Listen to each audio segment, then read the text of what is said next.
भुवनेश्वर में मेट्रो प्रकल्प को नहीं प्रतिक्रिया देइछंती नगर उन्नयन मंत्री कृष्णचंद्र महापात्र। से कहिछंती राजधानी भुवनेश्वर पई भविष्य में मेट्रोर आवश्यकता रही। राज्य सरकार भी मेट्रो सिटी पई इच्छुक अछंती। पूर्वर मेट्रो प्रकल्प आरंभ पई ट्रैफिक समस्या उपजुथिला, फल यातायात नहीं समस्या देखादेला। सॉइल टेस्टिंग समय रे जदि एभली समस्या उपजी थांता स्थिति जटिल होई थांता। भुवनेश्वर रे मेट्रो प्रकल्प को नहीं एमिति प्रतिक्रिया दैछंती नगर उन्नयन मंत्री कृष्णचंद्र महापात्र।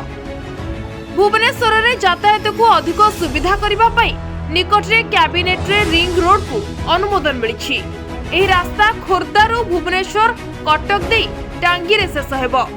एही 6 लेन रास्ता केवल भुवनेश्वर कटक खोर्धा नुहे सारा ओडिशा पाई सुविधा हेबो। एहा परे सरकार एक टेक्निकल टीम मध्य गठन करिसंती। विभिन्न जगह को जाई स्थिति अनुधान करी केंद्र सरकार को रिपोर्ट देबो टीम।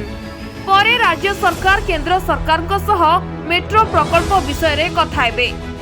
नगर उन्नयन मंत्री कहिसंती जे निर्दिष्ट समय कहि परिबिनी, मात्र भुवनेश्वर मेट्रोपॉलिटन सिटी एवं एठारे मेट्रोर आवश्यकता रही। भविष्य में मेट्रो मध्य हेबो बोली कहिसंती नगर उन्नयन मंत्री।